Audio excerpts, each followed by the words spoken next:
Hello, YouTube world. How goes it? Welcome to another episode of the live chat. For those of you that don't know, I am Benji-Sales. If you're stumbling across this video later, I'm sure if you're jumping in the stream right now, of course, you know who I am. But yes, welcome to another episode of the live chat. Here we break down and talk about all of the biggest news in gaming, with a focus on like the sales and the business side of the industry. But of course, we talk about just the news in general and whatever is going on. And like always with the gaming industry, there is a lot of news to talk about. So if you have any questions, anything you want to talk about, anything you want to discuss, start dropping them in the chat on the side, and we will get to and break down whatever you want to discuss. So a couple key things we can talk about today.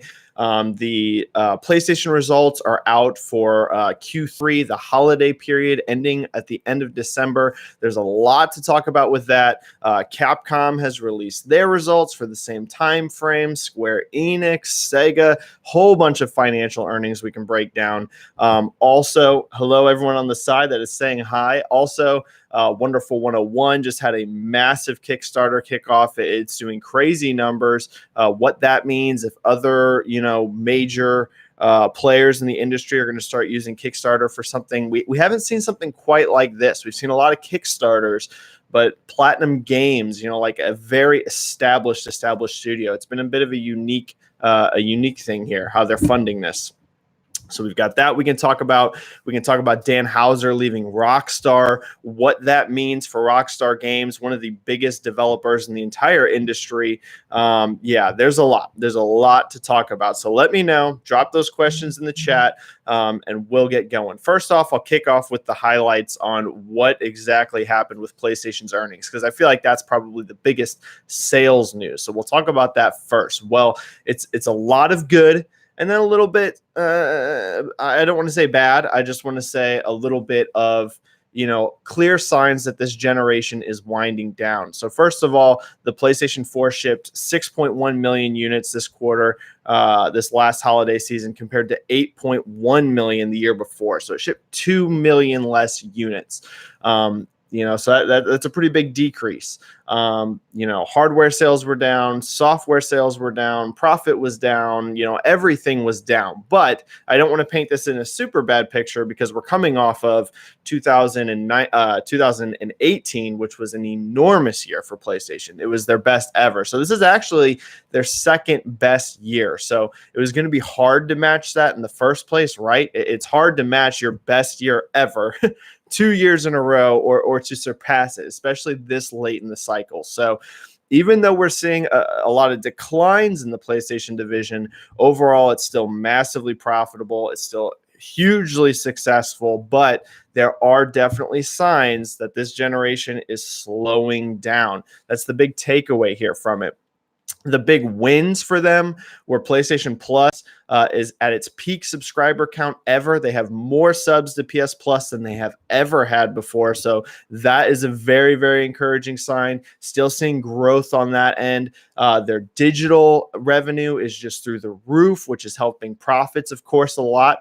That's something you're kind of seeing across the board, right? So we saw that with Capcom as well. Their unit sales were actually down year over year for Capcom's games, but their profit is actually stronger than ever. And that is a big shift into the digital space. That's what's really helping a lot of companies right now as this generation winds down, right? As we're starting to see sales slow, unit sales slow, things like this, which makes sense. It's not doom and gloom. It's the end of the gen, right? We're in that last year before the new consoles are out. So it makes sense. But all of that being said, the digital sales are really what's helping the industry right now still be super profitable and not hit the major kinds of like declines and scary years that we saw, in a normal console transition phase. So that's the good news for PlayStation. Even though hardware's slowing down, they're forecasting actually that Q4 for them, but Q1, in the regular time of year, we're thinking January through March, they're actually expecting PlayStation to ship 50% down year over year. So a huge decline in Q1. Not a super busy time of year, but that just goes to show you, I would not expect a price drop in Q1 for the PlayStation 4. So I would not expect to see a $199 PS4 dropping on shelves, in the first 3 months of the year or anything like that. They would have increased their forecast if there was a big price drop on the way. So if PlayStation 4 is going to get a price drop, it's not going to be until after March, I would say. If they're going to go that route, it's not going to be till April, May, June, something like that. No price drop in Q1 is what it looks like. Looks like we're starting to get some stuff over in the chat. So let me take a look at that really quick. Pierre Hugh Meyer saying, hi, hope you're doing well. I'm doing good, Pierre. Hope you're doing well as well. Crystal Keyframes. Hi, Benji. Hello, Crystal. Hyperbola. Hello there, everyone. Hello. Elias saying hello. Here we go. PlayStation is the most important business for Sony question, even more than TV and etc. So interesting question. And I actually tweeted about this, something kind of like this yesterday. And what I was saying was, if you look at the 5-year trend for Sony, right, the crazy thing that you see is a massive spike in their stock price. It just skyrockets the last 5 years. Well, what does that coincide with, right? What else happened, roughly 5-ish, give a little bit more years ago? It was the PlayStation 4 launch. So the PlayStation 4 isn't the only thing responsible for Sony's major, rebound, but it is a absolutely key driver. Your question as of, is it the most important business for Sony? I would definitely say it's right there. It might be their most important business, but they also have a couple other divisions that do really, really well for them. This particular quarter, the gaming space actually wasn't their number one driver in revenue and profit. So it actually wasn't number one for this quarter. But I will say, if you just look at the grand scheme of Sony, it's definitely up there. It's definitely right near the top for them in terms of importance. I would say definitely more than TVs. But it's right there with a couple other things as their number one, but it's definitely vitally important. SN, hello, Benji. How are you, brother? I'm doing well. I hope you're doing good too, SN. James Shields, hey, Benji. Appreciate your tweets and insight. Keep it up, man. Thank you, James. Means a lot, means a ton. Hyperbola. Here we go. With Sony closing down their Manchester VR studio, does Sony still actively pursue a strong presence in the VR sector, or are they instead waiting to see how the field develops before committing big? This is a great question, right? So for those that are new to the info, you've probably seen it, but Sony just announced they're closing their Manchester first-party studio that they founded in 2015. Now, whenever they created that studio, the goal was to create big VR games for the PlayStation VR. Now, that studio didn't actually ever produce their own title. So on one hand, you can see why Manchester Studio was closed, right? I never want anyone to lose a job, and I pray that everyone that was at that studio finds a new work, a new team quick. There's a lot of teams over in the UK that are going to be hiring, but in terms of like a business perspective, in a way, you can see why Sony closed them, right? They were open since 2015 and never even had a game officially announced. So it tends to look like development wasn't going well on their project. So from a strictly business, not a humanitarian, but a strictly business point of view, you can see in a way why that studio was closed down. That being said, how does it relate to VR in general? What does this mean for PSVR? What does it mean for PSVR 2 on the PlayStation 5? I wouldn't panic that it means that it's game over. Sony's on their way out with VR, but I will say it does look like, at least right now, maybe they're pulling back a little bit in terms of their investment heavily into VR. It does seem a little bit of that. Now, I tweeted recently about Oculus, and Oculus is actually kind of the reverse. Oculus is actually right now on a very good run, but that's really for one major reason, and that is the Oculus Quest. The Quest is, I think, the first piece of VR hardware that's really hitting that mainstream. Now, it hasn't sold as many units yet as PSVR. I can tell you that. It has not sold as many units as the PSVR has, but PSVR has also been out for much longer. The reason Quest has been such a success is it is completely standalone, completely wireless. It is its own thing, right? You don't need a high-end PC to use it. You don't need to buy a console and a headset to use it. You can just buy the Quest. There's no cables. There's nothing. So if Sony is going to keep pursuing VR, right? If we're looking at PSVR 2, we're looking at PS5, I think these things are important. I think it needs to be wireless. I really do think that needs to be an option. And also maybe allow it to work on its own. Now, definitely have the ability to pair with the PS5. And if I was to guess, I would say they won't allow it to work on its own. But I think that would help. I think letting it work on PC would be big. So I wouldn't say that I wouldn't panic yet and feel like Sony is exiting the VR business or anything because of this Manchester studio closing. But it does make me wonder how strong that investment is currently. I know they've patented a bunch of things for another VR headset. We've seen a ton of patents over the last year to 2 years related to VR. So they're definitely still doing research. I do believe that they are going to continue VR, but we do need to keep an eye and see, how much effort they're going to put forward over the next couple of years. Bruby, do you think Nintendo can beat the PS4 in revenue and make the same amount of cash? And hey, Benji, hope you're doing great. Thank you. I'm doing awesome right now. At my place, it is snowing like crazy. Luckily, I'm off work today, so I'm not having to travel in this, but the snow right now is insane. In regards to your question with Nintendo and revenue, that's going to be tough, especially like profit and stuff. So we just talked about how well Nintendo did last quarter, right? We just talked about that last week on YouTube and on Twitter about how they had an absolutely phenomenal quarter in terms of hardware sales, in terms of software sales.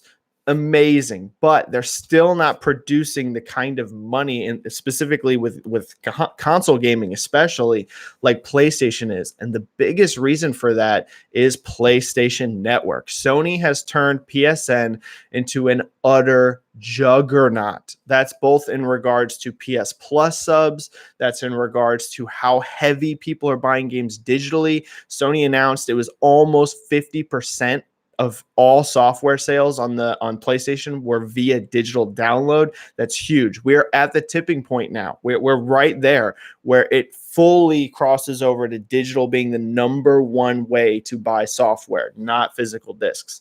So that's huge profit margins. Digital revenue, digital stuff, you got to think there's no retailer cut. There's no producing the box products. There's nothing like that. So your revenue, your profit is so much stronger when you go digital. And then you combine that with third-party sales, Call of Duty, Grand Theft Auto, things like this just being gigantic on PlayStation. It does make it tough for Nintendo to match the kind of volume that Sony's doing. And like I said, it's really because of PSN.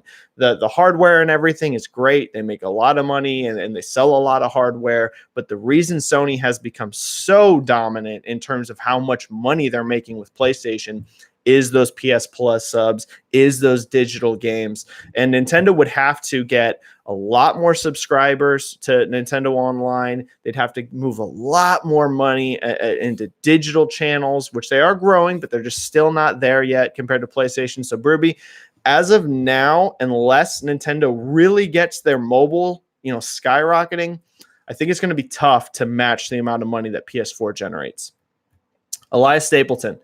One, what is Phil Spencer doing in Japan, Benji? He was tweeting like 5 or 6 years in a row that he came from Japan with good feelings, good talks with devs. But two, you see developers not launching their games on Xbox, but not a few. Wonderful 101 is one of the recent, and every year PlayStation is getting exclusive games from Japan. Xbox in Japan is ? Good questions, Elias. And there's a couple things to tackle here to kind of explain what's going on. So first of all, the good news is that Phil's trips are having some positive effects. You're seeing, Kingdom Hearts was releasing. Kingdom Hearts 3 already released on Xbox. And then they're also bringing all of the older Kingdom Hearts games over. You saw the Yakuza games are coming over. So they're making progress. Phil is definitely, I do believe he is making progress in the Japanese space. But as to the other part of your question, why is it harder for Xbox specifically to get some of those Japanese games that PlayStation 4 does, so easily, and so many of them exclusive.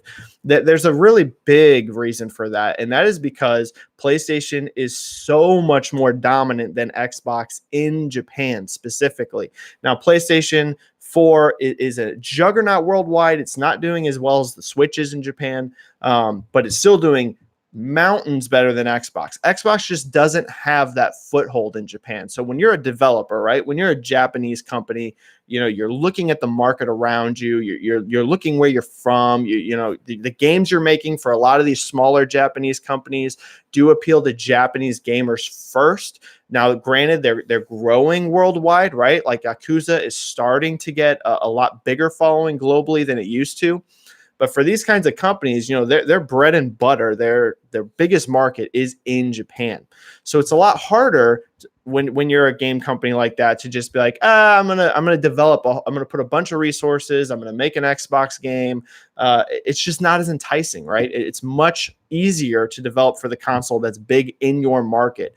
So that is an uphill battle for Xbox and Phil. I do think they're making progress. I think part of it that's helping that isn't just Phil's trips, but also, like I said, a lot of these games are growing in the West, in other markets outside of Japan. So they're definitely moving that direction. But yes, it's still a road that they're going to have to battle to keep getting that support. It's not one of those things where you can just count on it, right? If you're Xbox, you can just count on Activision. You can just count on Ubisoft. You can just count on EA. Like, those games are going to come. But in regards to Japanese games, you got to put in effort to get them on your platform whenever you have such a low install base in Japan. All right. Baiko Cyrus. Hello, Benji. Watching Sony's results, I noticed that is the first time that retail games had such a high drop this year. Is it natural? Do you think it is because of the end of the generation? So, a couple things with that. First of all, Sony didn't have the megaton first-party games in the latter end of the year like they had in some years. For example, Spider-Man, which was just giant whenever that came out. Sorry, my phone's blowing up. Let me turn this on silent really quick so it doesn't bother us. All right, phone's on silent. Anyways. So yeah, they didn't have a Spider-Man, they didn't have something like that this year, specifically regarding them. We didn't have a Red Dead 2 this year, right? We didn't have something like that. We did have some big games. We had some stuff like Call of Duty, Modern Warfare, which did amazing. But it wasn't as big of a quarter in terms of like retail sales as some previous years. It just wasn't as strong. So I don't think it's like necessarily specifically because it's the end of the generation. I think it's more just the games didn't hit as big this year. Death Stranding, for example, was no Spider-Man. So that's going to hurt a little bit, right? For Sony specifically, they're selling a lot more copies of Spider-Man than they did Death Stranding. So it's a couple factors. End of the gen could be a part of it, but I think it's more just the games we had this year just weren't as big. Mustafa Hussein here. Sony closed lots of studios in the past years. With Insomniac being acquired, will we see Sony buy more in the future? So there's a lot of doom and gloom that I'm seeing in some like PlayStation circles about like Manchester studio being closed and things like that. But the thing to remember at the same time is some of the studios they already own, for example, Guerrilla Games, that studio is actually staffing up. So it's not just bad news as in, wow, Sony's going to have less, workforce, less developers, less games, if they keep closing these studios. Keep in mind, while some studios are being closed by them, they're also expanding and growing others. Insomniac, Guerrilla, teams like this are staffing up. They're getting bigger. Naughty Dog. So, I do think you're going to see more acquisitions. I do believe that. I don't think Insomniac was the last one. I think you're going to see them buy somebody else, maybe Blue Point, maybe somebody like that. But if I was a PlayStation fan, don't be too upset. Don't be too depressed and too worried about some studios being closed, because the teams that they're known for, that you love, those teams are actually getting bigger at the same time. So it's kind of balancing out. All right. Kelly Graham, what's up, sir? What is up? Came in a bit late. How many launch titles do you think we'll get with PS5? Do you think PS5 will launch with exclusives or that Sony will ride the momentum of the PS4? Good question. So there is going to be some PlayStation 5 exclusive games. I think Jason Schreier has already mentioned that before, that, Xbox is going fully cross-gen with Xbox One and Xbox Series X for at least the first 1 to 2 years, they said. So not like the whole gen. It's not like, oh man, 4 years from now, Xbox Series X games are still going to be on Xbox One. But that first year to 2 years, there is going to be cross-gen there. PlayStation, though, they look at it a lot more like hard generations. They've talked about this before. While Microsoft has a vision of bringing everyone along with you as long as you can, right? They've been really ahead of the curve in terms of like backwards compatibility, things like this with PC, play your games anywhere. Like Microsoft's vision is that they're kind of blurring the lines between generations, right? Whereas Sony has openly talked about this. They view the industry more as a cut and dry. You have a PS4, you have a PS5. It's going to have backwards compatibility. They are doing that, but they do view things more as true generations. So I definitely think you're going to get some PS5 exclusives. What those are going to be, who knows? There's rumors coming out. It could be Ratchet and Clank at launch. I do believe Guerrilla Games is going to have a game either at launch, I would say, or within that first year. Maybe not launch day for Guerrilla, but I do think they'll have a game that very first year exclusive for PlayStation 5. You might get a few cross-gen games still from Sony, maybe from some of their like smaller teams, some of their, not mega franchises, but I think the big ones, the really big ones, the Spider-Mans, the God of Wars, the Horizons, I don't think those are going to be cross-gen. I really don't. I think that they're going to be PlayStation 5 exclusive because they want to get people in the door quick. How many we'll have, I'm not sure. Assassin's Creed is more than likely going to be a launch game. That's not from Sony, I know, but you can expect Assassin's Creed there. You can expect Call of Duty there. And then, like I said, maybe Ratchet and Clank, maybe Guerrilla. Those are kind of the ones I'm keeping an eye on, the big ones. All right, Cosmic Zeppelin. Will we ever get official sales numbers for Death Stranding? Cosmic, I'm doubting it. I'm doubting it for one reason. We never got them for Days Gone, and all evidence is Days Gone outsold Death Stranding by quite a bit, especially legs-wise. Days Gone had much better legs than Death Stranding. So if we never got sales numbers for Days Gone, unlikely for Death Stranding, or if we do, it might be once it's out on PC. I don't think you're going to get a sales update on it specifically for just PS4 since we never got Days Gone numbers. If they didn't want to brag about Days Gone, which sold very well, I doubt they're going to want to talk about Death Stranding. So not saying Death Stranding is a bomb, but I just don't see why you would talk about the numbers for one and not the numbers for other. I don't think either one of those will get an update until maybe Death Stranding's on PC. Armoredor, what do you think about Switch library? Nintendo announced there's over 2,000 games available on Switch, but when I checked the physical release, there's about 250 after 3 years on the market. Well, a lot of those, Armoredor, are indie games. So the Switch has done really, really fantastic in indie titles, like really good. You've seen a lot of developers tweet about it and talk about how actually Switch was their number one platform for their indie title. Sold more on the Switch than it did on other platforms. There's various reasons why that could be. I think the portability is a nice factor, especially for like those like indie type titles. A lot of those are really accessible. You can jump in, jump out quick.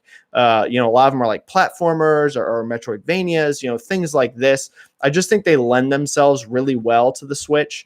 So that's where a lot of that number comes from, are indie games. In regards to the Mega, the AAA Nintendo exclusive titles, I think they're doing well. There's definitely been a few gaps that have been a little bit long still without a major new release, right? We saw that at the very beginning of last year where there wasn't a whole lot early in the year. There was like New Super Mario Brothers U Deluxe, but there was definitely some gaps where it was like, man, we could use a new Switch game. And the front part of this year is a little bit the same from Nintendo. Not a big game until Animal Crossing, which isn't the end of the world because that's kind of true across the market right now. When you look at January and February this year, I mean, they're rough. There is hardly anything big. There's still a few releases, but January and February this year were just kind of a wasteland. So overall, I think the Switch library is really good. But yeah, I do notice that there are a few gaps that maybe we could get a little bit more Switch games on the market.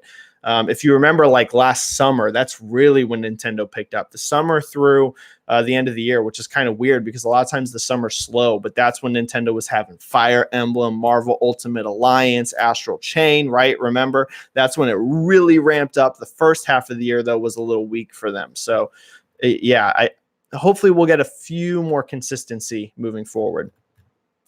Crystal Keyframes, given the continued low financial results, how much life do you think GameStop has left in it? Wow, that is a amazingly interesting question, isn't it? Especially because GameStop traditionally has been such a power player in the US market, an absolute powerhouse in terms of pre-ordered games, in terms of new released games, in terms of pre-owned games, in terms of console sales. GameStop has been, for the last decade at least, the power player, and you're seeing that momentum switch. So one thing I can tell you is that not only so one thing GameStop talks about a lot is that it's the end of the gen. That's really why we're hurting. We're hurting super bad because this generation is coming to an end. As soon as the new gen starts, we'll be in such a better place. You keep seeing them say that. Here's something I can tell you that's not public information, and I can't go into any more detail about this, but not only are they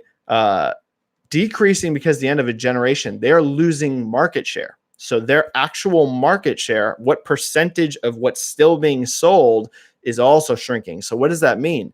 That doesn't mean it's the end of the cycle just hurting them. It also means they're losing market share to their competitors, which that's a double thing, right? It's not just, you can't just make the excuse that it's the end of the cycle. You also have to look at what's going on there. There's a lot more going on if business is moving also to your competitors. So I'm in a weird spot with GameStop. On one hand, I do not want to see anyone lose their jobs at all. They employ thousands and thousands of people, many of them, very dedicated gamers that love gaming. That's why they got into GameStop in the first place. So I never want to see anyone lose their jobs. On the other hand, it can be argued that GameStop has had, in a lot of ways, a negative impact on the gaming industry, especially when you look at pre-owned. So it's interesting. It's interesting to see how it's going to go. In terms of how long do I think they have? They'll definitely survive at least until the launch of the next cycle. I wouldn't expect them to just crash and burn this year. And I suspect they can last longer than that. But here's what I will say. The days of GameStop being the biggest player in gaming space, the biggest powerhouse there is for any retailer in gaming, are over. That will not continue. It's just done. Something else that we can talk about is that the number one place to buy games now, the number one place to buy games isn't a retailer. It's PlayStation Network, it's Xbox Live, it's Steam, right? This is the number one place. It's the number one spot to buy games. So, that's a huge chunk of their business. So I do think they can continue for a while, but in a much smaller scale, a much smaller state. Having over 4,000 stores is not practical anymore. They do need to close a lot of stores, I think. Ruger, hey Benji, it's so interesting that some games have such low YouTube views yet still sell a good amount of units. For example, Final Fantasy 15 trailer views aren't impressive, but we know that game sold 9 million. Yeah, and what's also interesting about that, Ruger, is you can say the exact same thing about Final Fantasy 7 Remake. It doesn't generate crazy YouTube views. It is interesting how some are like that, right? So there has been a bunch of research done, and there is some correlation between YouTube trailer views and unit sales. They are not exact. It is not an exact science. You can't look at trailer views and instantly assume a game's going to sell well. But what you can see from a high trailer view count is a lot of consumer interest. It means a lot of people are seeking out this trailer. They want to watch it. They're interested in the game. So it's very good at gauging overall random interest. But yes, it is true. It's not an exact science. And Final Fantasy specifically seems to be a franchise that's really common in. If you look at any of the Final Fantasy VII remake trailers, I mean, any of them, none of them have that impressive stats. They're all low 100,000s to maybe 1, maybe 2 million, but we're not seeing anything crazy like whenever you go and look at like a Cyberpunk that has trailers that do way over 10 million views and crazy stuff like this, right? So it's definitely interesting. That it's an interesting thing, and I wonder what it is about Final Fantasy specifically, because that is one franchise it does not have a correlation to. Ralph, hi Benji. Vouchers helped Fire Emblem and Astral Chain reach a big digital share last year in Japan. Yes, it's become huge in Japan and elsewhere too, I assume. Do you think Nintendo will repeat the experience? Well, digital vouchers, I would assume, are here. They're going to be here for a long time in Japan, a major thing, just because as you've said, it has had such a strong effect in Japan. I'm trying to remember, but I think Astral Chain was something like 60% digital in Japan, or right around there. That's crazy for a Nintendo game. Typically, Nintendo is so much more physical software based, right? So much more. Their digital is growing, but by and large, Nintendo has been known as like the last mainstay of the physical game. Like Xbox and Sony, they already have games that do over 50% digital, way over, commonly, not like one or two. It's very, very, very common. And like I've said, like I've said on here, like I've said on Twitter, digital is so much more profitable. So Nintendo definitely wants to move people over to digital. They definitely want it. And so, yeah, I think vouchers are definitely here to stay. Artemore, Ralph, the vouchers really didn't take off in mainland Europe. Oh, okay. You're responding here. The vouchers were actually more expensive in Germany than buying 2 physical copies. Yeah, that's not going to work. In regards to what Artemore's here is saying, you have to give a reason, especially I feel like for Nintendo games, right? Because Nintendo holds value so well. It's one of the reasons I believe that Nintendo has been so strong physical. If you buy a Pokemon game, you buy a mainline Mario game, you buy a big Zelda game, those games hold value, right? You have that game 3, 4, 5 years in the future. If you ever do feel like reselling it, you can still get a good amount out of it, right? So I think that's one reason that physical has still remained so strong for Nintendo. They're very reluctant to drop price. But if you are going to move people over, either A, it needs to be the same. It cannot be more expensive, like Artemore here saying happened in Germany. Cannot be more expensive. Or B, cheaper even, a discount, because I believe that's what's going on in Japan and why it's been so strong is you actually get it cheaper most of the time whenever you do the voucher. Hyperbola, how long have we been going? 32 minutes? We'll keep going longer. With 2019 bringing little growth for PC gaming sales, yes, that is something worth noting. Do you see this as a trend or due to a new generation coming, and do these affect PC sales? Could the presence of big free-to-play titles play a part in this? Free-to-play is definitely could be a part, especially stuff like Fortnite and games like this that are utterly gigantic, utterly huge. But I think the reason PC didn't really grow is the same reason that consoles didn't really grow. And that was just this year wasn't as strong. It just wasn't as strong of a year. It really wasn't. 2019, there was some awesome stuff, but it just wasn't as big as 2018 was. And the end of a gen definitely probably plays a part. Artemore, in January in Europe, we got brain training in Tokyo Mirage Sessions FE, but February seems a wasteland on Switch here in Europe. Yeah, like I said, that's kind of across the board. Really, the industry doesn't start picking up until March this year. Really doesn't. March, you got a whole bunch of stuff going on. You've got Animal Crossing hitting in March. You've got Doom Eternal hitting in March. I think Ori March or is Ori April? I'm trying to remember which one of those it is now. I think Ori's March. So, March it picks up again, but January and February, there was a few games like you mentioned, Fire Emblem, Dragon Ball Z Kakarot's a game that came out. There's been a few, but yeah, it's been a slow January and February for sure. Mustafa Hussein, really nice of you answering all the questions, Benji. Thank you. Oh, of course. I love doing these. These are one of my favorite things to do. Because I like interacting with people. And B, you guys keep me on my toes, right? You keep me on my toes. You ask me good questions. You make me have to analyze things in different ways I wouldn't normally think about. All the time questions get dropped in here where I'm like, man, I didn't really think about it like that. So trust me when I say I'm learning just as much from y'all as y'all are hopefully learning from me. Hopefully it's a two-way process here. We're both learning more about the industry as we talk. All right. Bart Jacasa here. Hey, Benji, hope you're doing well. Doing great. Bart, with rumors of Medieval 2 remake around, do you have any idea of how well the Medieval remake sold? So it definitely seemed to pop up well in some of the European charts. US, not so much.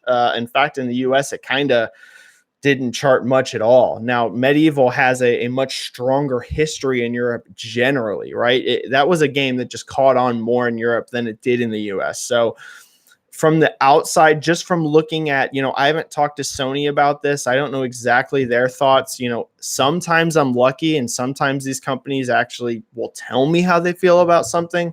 But then sometimes they don't. And this one, I have no idea the overall feeling. My guess though, Europe probably about did how they wanted it to. US probably not. And if Medieval 2 is happening, maybe they kind of saw it as a wash. Maybe they kind of saw it as a balance. Europe kind of balanced out US underperformance, and it's worth doing Medieval 2. That very well could be. KH, hey Benji, do you want to dig deeper in the Japanese and European sales market? Would be nice to see you talk more about those markets. Well, K, the reason I talk more about the US is simply because that is A, where I live, and B, that's just been my focus for so long. So I've worked retail for a very long time. Won't go into who. Some people kind of actually know where I work now. I've also worked at other companies before. So I've been involved in retail forever. So and just US in general is just where all of my focus has been. At one of my previous jobs, like literally that was my job. Like literally my job was to analyze and look at the business of gaming in the US. Like that's just what I did. So it's just been way more part of my identity of what I do. Now, since I started Twitter, I'm trying to really learn more about Japan, really learn more about Europe. I always had like a casual interest in those just as a fan looking into those charts. But since I got on Twitter and since I've wanted to be a lot more knowledgeable about what I'm talking about and helping people, Europe and Japan is something I'm way more investing into than I did before. So I'm trying to talk about it more, trying to dig more in depth in those markets and learn them more. There's also a bit of a language barrier, right, in some of those reporting. Some of like the Germany charts and Spanish charts and stuff, they get posted in languages I just don't know. I only speak English. So it's a work in progress, I'll say, but I'm trying to do better about it. Bart, any thoughts on the future of Titanfall? Ooh, great question. EA is basically treating Respawn like their number one team now, with Jedi and Apex succeeding. Is there room for a Titanfall 3 in EA's roadmap? Awesome question. Always pumped to talk about Respawn because they've just had an absolutely tremendous year, haven't they? I mean, when you look at 2019, I think I named them Studio of the Year, and that was because of Apex and because of Jedi Fallen Order. I wasn't necessarily speaking purely about my favorite, what games I like the most. When I named them Studio of the Year last year, I was looking at it specifically, and this is just studio, not publisher, right? If you're looking at publisher, you're not going to go something like that, but just for an individual studio, man, they had an incredible year, just absolutely phenomenal.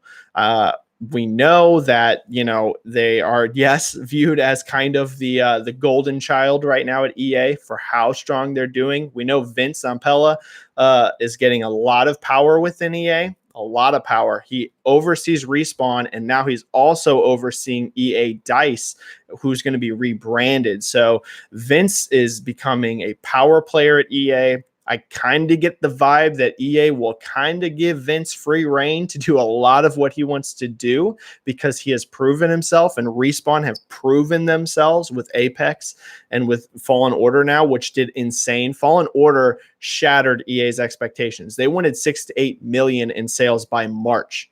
We're already past 8 million already before March, and it keeps legging well. they adjusted it up to like 10 million, which is, I mean, a phenomenal success. And we all know how big Apex has been. So here's what I'll say. If Respawn wants to make Titanfall 3, I think EA will let them. But I think it's going to come down to Respawn and Vince. I think that's really what it's going to come down to. Do they have the effort right now? Do they have the resources? Obviously, we're going to be getting a Fallen Order sequel, 100%. I'm sure it's already in development. Apex is still something that's huge, so they have a lot of resources poured into continuing to support Apex. So I think a Titanfall 3 can happen. I definitely think it can. It's just a question of if Respawn and Vince think that they have the resources to make it happen. You know, I think that's what it's going to come down to. I think EA would let them, if anything, as a thank you more than anything, you know, right, for how strong they've done. Rare is it that you get the kind of free reign that I feel like Vince has right now. All right. Mustafa, any thoughts about Phil Spencer saying he doesn't see Sony or Nintendo a competitor anymore, but Amazon or Google? So I think that's kind of comes down from the way of thinking from the top down, right? From Satya, from the rest of the company. Whenever you work at Microsoft, you know, you're looking at the other major tech companies, right? That's kind of the vision that they're looking at. They're looking at the biggest power players there are in the world in tech. I think when Phil's saying that, I think some people might be misconstruing or misunderstanding. Obviously, the Xbox division still knows that they have to be competitive with PlayStation. They still know that they have to be offering services and products that will be competitive with PlayStation. But I think that thinking is kind of a message down. You know what I mean? I think that's kind of why you're seeing, you know, like Game Pass and subscriptions and xCloud and so much of this focus on broadening Xbox, PC, et cetera, et cetera. When you're under Microsoft's umbrella, expectations are big. They're very big. When you look at things like Azure, when you look at the history or Azure, when you look at Windows, when you look at their core segments of their business, they're absolutely juggernauts. So that I think that's kind of the messaging. Satya's probably like, hey, Xbox needs to be a juggernaut. It needs to be an absolute pillar of this company. And so I think that's kind of what he's getting at. He's looking at, you know, how can we get this big? How can we get this a pillar? Microsoft themselves sees companies like Amazon and Google as their competitors. They don't see Sony as a competitor. They really don't in terms of Microsoft. I'm not talking about the Xbox division, Microsoft themselves. So I kind of think that's where this messaging is coming from. All right. Sorry, we got a few more in here. Sorry, it moved up. Sinho, hello, Benji. Hello. Hyperbola, how valuable in consumer sentiment in the long run with Blizzard's recent Warcraft 3 fiasco? Wow, yeah. And of course, their previous. Do you see them coming big back? Do such things truly affect sales? Blizzard's in an interesting spot, aren't they? Right? Blizzard's in a super interesting spot because goodwill for them just does not feel good right now. Whenever you look at what happened with, you know, all the controversy around BlizzCon a while ago, you know, this last year was much better, but the year before, when you look at some of the way they've handled situations like the protesting in China or in Hong Kong, and you know, the firing of the Hearthstone competitors and things like this, as well as now you see Warcraft 3 Reforged, they're in a tough spot. I do think it has an effect, Hyperbola, whenever it becomes a thing, when it becomes completely part of your identity, because I feel like that's where we're at with Blizzard right now. Blizzard has made some of my favorite games ever. I still play Overwatch almost every single day. Love Diablo, love so many of their games. But when it's becoming a constant thing that your fan base is upset with you, yes, it can have repercussions. If it's a one-off, a lot of times when people are really upset about, you know, one random thing, very rarely does that actually translate. But I do feel that Blizzard need to make things good. Overwatch 2 needs to be very good. Diablo 4 needs to be very good. Like, these games have to deliver, in my opinion. If Overwatch 2 comes out and Diablo 4 comes out and it is seen by their fan base, because here's the thing, also, Blizzard's fan base is a die-hard fan base, right? They're not as casual, I would say, as like an EA, right? Whenever you're the person who's picking up a Madden or the person who's picking up an NBA, which is, not EA, but you know what I mean. They're not as in the trenches with gaming as a lot of Blizzard's fan base are. So yeah, it needs to be good. Overwatch 2 needs to be dang good, and Diablo 4 needs to be dang good, or else I feel like, yes, it could start to really affect their business. I don't think we're there yet, but I think we're on that line. Those two games need to deliver. All right.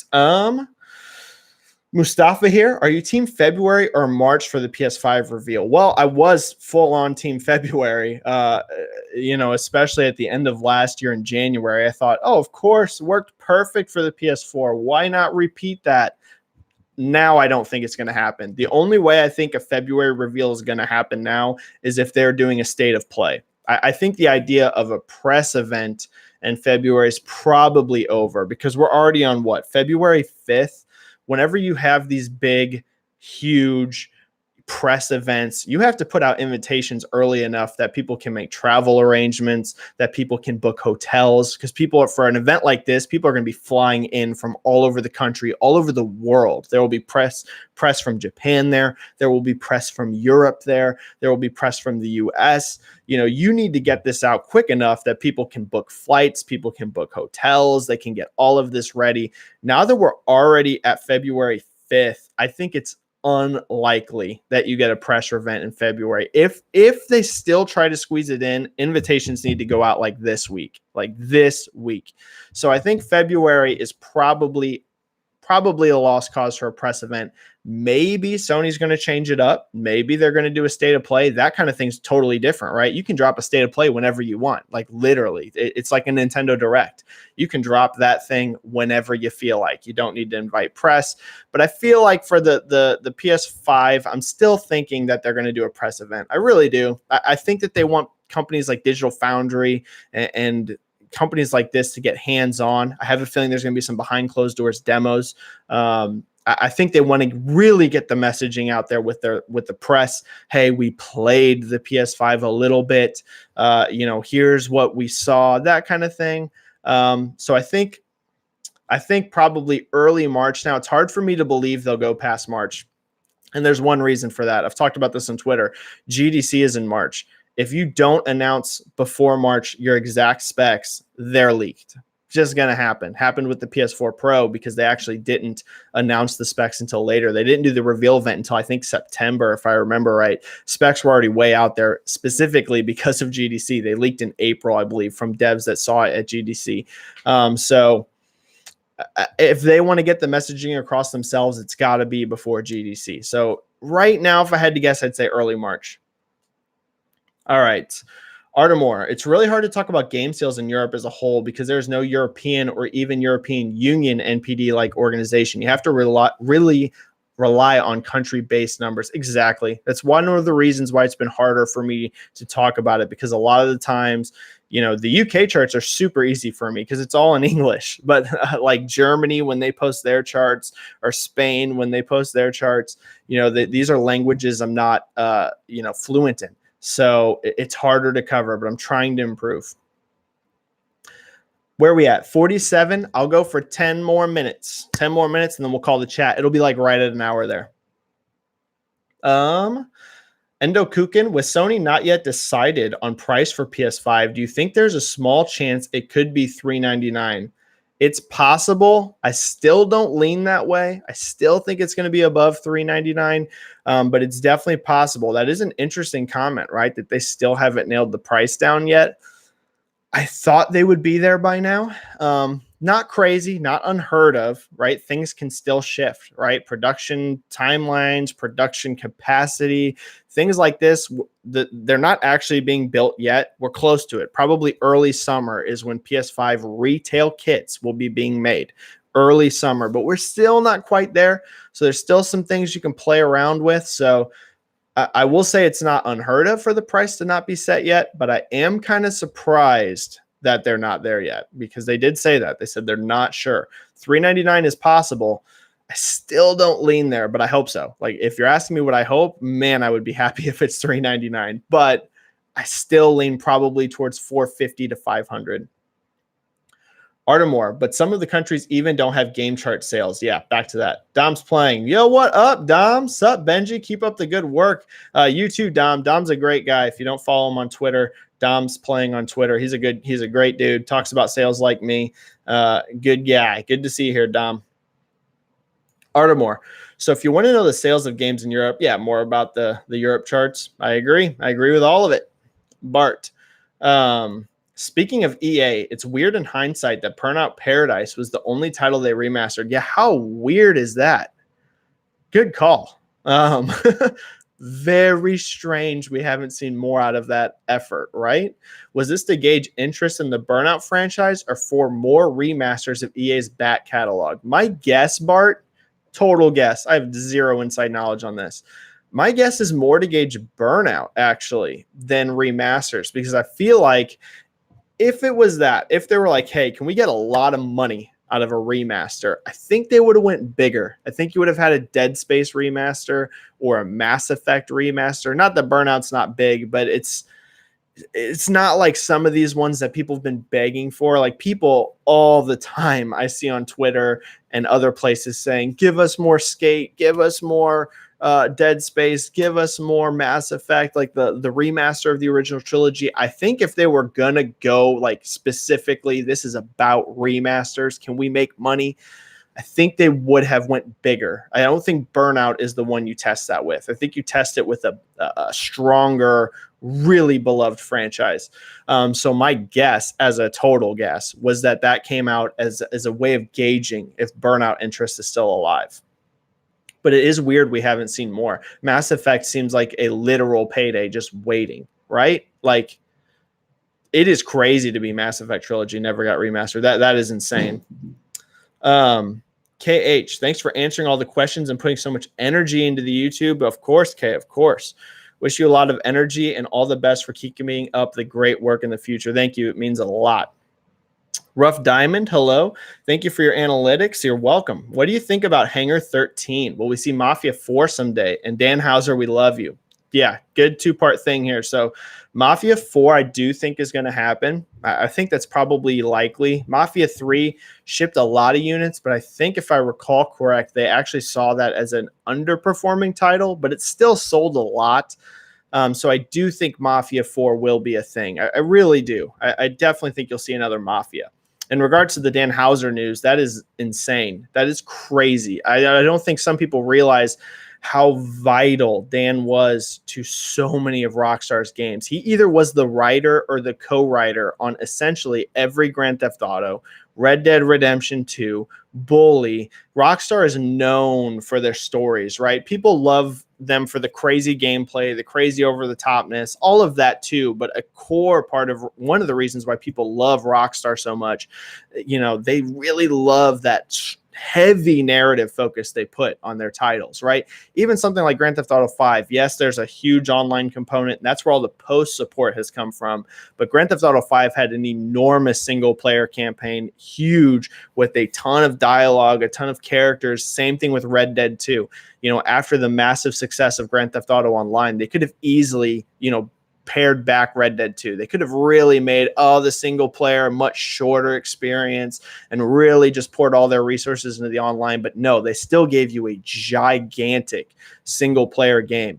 And for Dan Hauser to leave, the guy who is behind so much of the story and narrative of their games, that's wild. I'm not sitting here to tell you that Grand Theft Auto 6 is going to be bad without him or anything like that, but it's a huge blow. It's crazy, and I am very curious to see what Rockstar's future games look like without him. That is some pretty wild stuff. Artemore, here we go. Here's some Wii U sales in Poland for anyone curious. Nintendo sold around 3,000 consoles there. PS4 is around 1 million. Thanks, Artemore. Thank you for sharing that. Wound Up, hi, I'm here, better late than never. Good to see you, Wound Up. We were missing you. Kurosu, I don't know if you mentioned this, but Overwatch 2 will for sure have to compete with Riot's new shooter at some point. That is a great point. Great point. Very, very good point. Riot's new shooter is going to be right there too. It's a competitive space. Like I said, Overwatch 2 and Diablo 4 need to be spectacular games. They have to. They absolutely have to for Blizzard. Baiko Sierras, I'm sure I butchered that. I'm sorry. Do you think Sony, Nintendo, and Microsoft will have problems restocking their consoles if the coronavirus situation in China gets worse? This is a fantastic question. Could that influence the next gen launch? So here's the deal, y'all. It's too early to say right now. We don't know where this virus is going. We don't know the scale, the full scale. We still don't know if they're going to be able to stop this in its tracks or if it's just going to keep expanding. Here's the thing. If we're in early summer, midsummer, and this is still at the level it is right now or bigger, if we're still having insane numbers of quarantines, if we're still having production, shipping lanes and shipping all messed up, this absolutely can have an impact on next gen consoles. I don't want to say it's going to yet. We're still early enough if this thing hopefully gets stopped, hopefully not just for video game consoles, but for the health, of people all over, especially the people of China. Of course, our thoughts are with you. But yeah, it definitely can impact console sales or console manufacturing, I should say. Absolutely it can. So let's hope that they can stop this in its tracks. All right. I'll answer these last few questions right here and we'll call it a chat. All right. Bart, do you find it odd that Platinum couldn't secure a publisher for the Wonderful 101 remaster? I would have thought they would, considering the degree of that developer instead of a Kickstarter. Interesting, right, Bart? What's going on with Wonderful 101? Very interesting. I can't recall a time recently, at least, a studio as known as Platinum, went out there and did crowdfunding like this. You've seen something kind of like it before with Psychonauts, right? With Double Fine, but I actually think this is more out there than that. So that game wasn't even a thing, right? Like it was the FIG funding for that really made that game possible. This, it looks like the remake is basically done or wrapping up the remaster, at least the Switch version, at least. It is interesting how they're doing this. I'm happy for them. They've raised, as of the last time I looked, over $1.3 million. That's a lot of money. They're going to make a lot of money out of this. One thing I noticed, their tiering is interesting. So the lowest tier, like the tier 1, was $50,000 to fund the Switch port. Here's the thing. I bet the Switch port probably cost, I can almost guarantee you it costs more than that to make the Switch port happen. But interestingly, you saw the huge jumps to the next tiers, $250,000 to get it on Steam, $500,000 to get it on PS4. Going from a Switch port up to those next two tiers probably shouldn't cost that much. But I don't think that's wrong of them to ask for that, because clearly they want to make some money off of a Wonderful 101 port, right? They don't want to lose money. So I think it's smart. I think everything they're doing here is smart.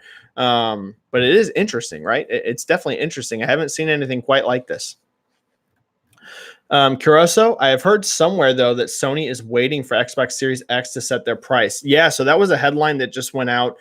They kind of mentioned it. It's interesting. Like, they said basically that they still are figuring out their price, and part of that is because they're in a competitive space. So they're basically indirectly mentioning, without knowing what Microsoft's going to do, it does make it harder to set the price. Because what if, this is crazy land, but what if they come out and they announce PS5 for $500 like early, and then Microsoft comes out and says Xbox Series X is $400?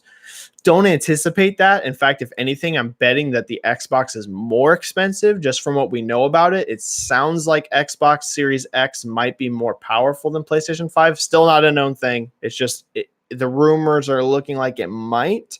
So then that would hurt, right? That would hurt to all of a sudden be undercut by $100. So I get what they're saying there. It is a competitive space. You need to be priced competitively. My guess right now is that PlayStation, Xbox might be the same price. I think they might come in at exactly the same price.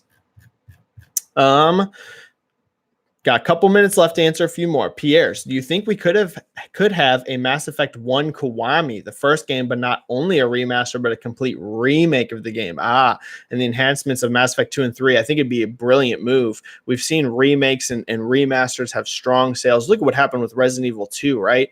Resident Evil 2 has now shipped over 5 million units, and that just came out last year. It's basically 5 million units within a year. So definitely remakes can be successful. Resident Evil 3 remake is having a ton of hype behind it. Now, granted, those games are older, than Mass Effect, but when you go back and play Mass Effect 1 from a gameplay perspective, it does feel a little rough. I love Mass Effect 1. In fact, out of the 3 games, it's my favorite story of the 3. Mass Effect 2 is probably the best when you balance gameplay and story. But yeah, a lot of the gameplay of Mass Effect 1 is pretty rough. So yeah, I think a Mass Effect Kiwami could be a huge success. Bart, I just want Bully 2, man. If Take-Two wants Rockstar to pump out more games, I'll just take for Bully 2, and never going to happen, but a remake of the Warriors. So the Warriors, I would agree, probably never going to happen. Bully 2, there's been a lot of rumors that it's in development. So I think that's probably true. Because it's a smaller project for Rockstar, right? Maybe they're a little exhausted from doing all of Grand Theft Auto 5, then straight into all of Red Dead Redemption 2, just like two gigantic efforts back to back. I wouldn't be surprised if they started development of Bully 2 a little while ago, just to kind of have something else to work on that's not a juggernaut massive project. I'm sure Bully 2 would still have a lot of resources, but you know what I mean? It's not like a Grand Theft Auto 6 or a Red Dead 3, which I'm sure Grand Theft Auto 6 is now also in development. But yeah, I wouldn't be surprised if Bully 2 does happen. That wouldn't shock me. Hyperbola, thank you for the great answers and your time. Another awesome stream. Thank you for being here. Artem, we're still talking about the Europe stuff. I appreciate that. Bart, thanks for answering the questions. You're welcome. Ryan here, a little late, but it's great to see you. I'm going to wrap it up here, everyone. Kellegrim, good chat. Stay off the roads if you can. It's dicey out here. Yes. Thank you, everyone, for joining the live chat. If you feel like it, if you feel like the chat was good, you enjoyed it, hit that like button. It helps out the channel a bunch. Whenever, it's something with the YouTube algorithm, they keep track of those likes. So the likes definitely helps the channel out. Thank you for joining another chat. We'll do another one of these here soon. I'm sure there's going to be big gaming news in no time at all. So we'll do another one either late this week or next week. Until then, go play some games, have some fun. I'll see you on Twitter, or I'll see you on YouTube next time. Thanks, everyone. See you next time.